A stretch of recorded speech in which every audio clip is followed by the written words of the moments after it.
Саламатсыздар ма, құрметті оқушылар. Бүгінгі біздің сабағымыздың тақырыбы мұхиттардың зерттелу тарихы. Сабағымыздың негізгі мақсаты мұхиттардың зерттелу тарихын сипаттау. Жалпы мұхиттар дүние жүзіндегі жалпы жер шарының 361 миллион километр квадратын мұхиттарға тиесілі.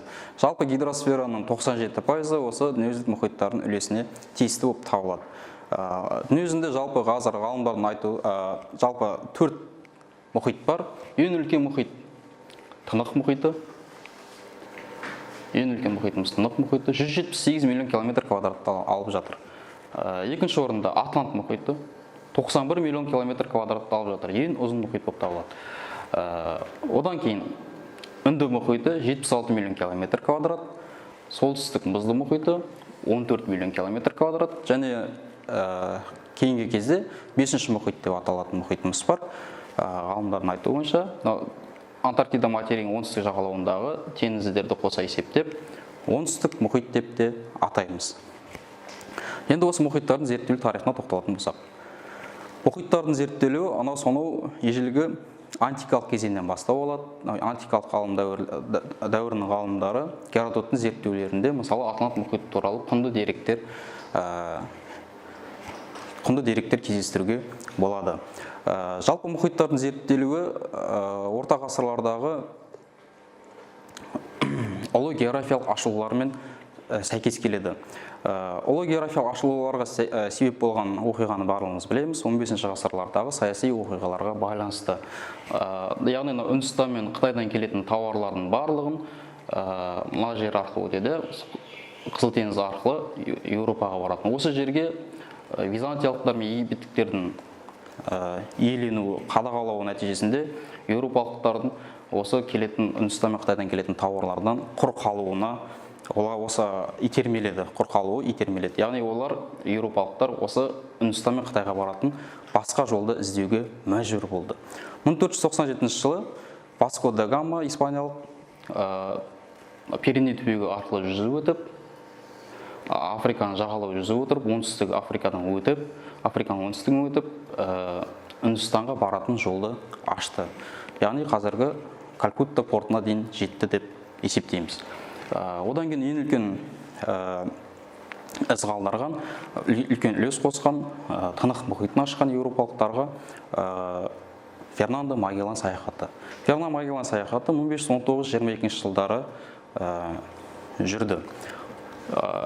Фернандо Магелланда Пиреней түбегінен шығып, қазір өзінің атымен аталатын Магеллан бұғазы арқылы өтті. Яғни отты жер аралы мен оңтүстік Американы бөліп тұрған бұғаз Магеллан бұғазы арқылы өтіп, ашық Тынық мұхитында жүзді. Тынық мұхитында 3 айдан аса уақыт жүзген Магеллан оңтүстік шығыс Азия елдерінде әскери қақтығыстар нәтижесінде көз жұмып, оның саяхатын Элкано аяқтап келді. Көптеген ғалымдарды қосуымызға болады. Мысалы, Генри Гудзон. Генри Гудзон көбінесе солтүстік Американың солтүстік жақтарындағы қазір өзінің атымен аталған Гудзон шығанағын ашқан және де солтүстік Мұзды мұхитқа баруға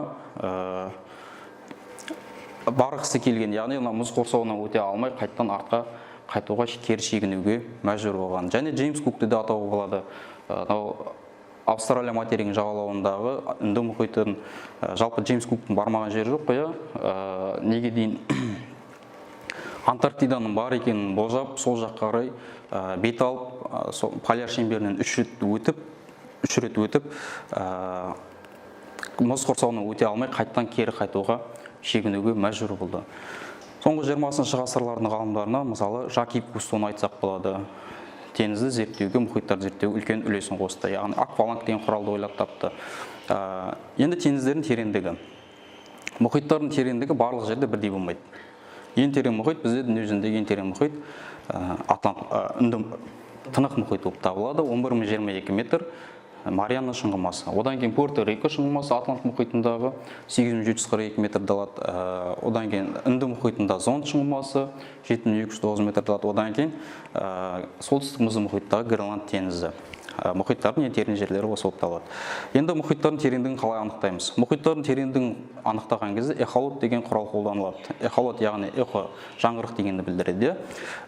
Эхолот жібереді, 1 секунд, эхолот 1 секундта 1500 метрге қайтып келеді. Яғни сол эхолотты жіберу арқылы қазіргі теңіздердің тереңдігін анықтап отырады. Енді бүгінгі тақырыпқа байланысты мынадай тапсырмаларды орындайық. Бірінші тапсырма сәйкестендіру кестесі. Мына берілген кітап оқулықтағы мәліметтерді пайдалана отырып сәйкестендіру кестесін толтырамыз. Ең үлкен мұхит, ең суық мұхит, ең жылы мұхит, ең ұзын мұхит, ең кіші мұхит, ең аралы мен жанартаулары көп мұхит. Жауабын сәйкестендірейік. Ең үлкен мұхит Тынық мұхиты, ең суық мұхит солтүстік мұзды мұхиты, ең жылы мұхит Тынық мұхиты, ең ұзын мұхит Атлант мұхиты, ең кіші солтүстік мұзды мұхит, ең аралы және жанартаулары көп мұхит Тынық мұхиты болып табылады. Екінші тапсырмаға назар аударайық. Тапсырманы оқимыз. Кемеден берілген жаңғырық 6 секундтан кейін келді. Теңіздің тереңдігін анықтайық. Жаңа айтып кеткем, эхолот 1 секундта 1500 метрге барады дедік. Яғни берілген уақыт, яғни жаңа бізде 6 секунд беріліп тұр ғой, 6 секундта 1500 метрге көбейтеміз. Шыққан тереңдік 9000 метр болды. 9000 метрді 2-ге бөлеміз, яғни теңіздің тереңдігі 4500 метр болып тұр. 2-ге бөлу себебіміз, яғни эхолот барады 1 секундта 1500 метрге және қайтып келеді. Яғни барып қайтуына 1500 метр кеткен кезде, яғни 1 секунд ол 750 метрге барады да 750 метрден қайтып келеді деген сөз. Яғни берілген уақытты 2-ге бөліп те шығарсақ болады. Құрметті оқушылар, бүгінгі біздің сабағымыз мұхиттардың зерттеу тарихы осымен аяқталды.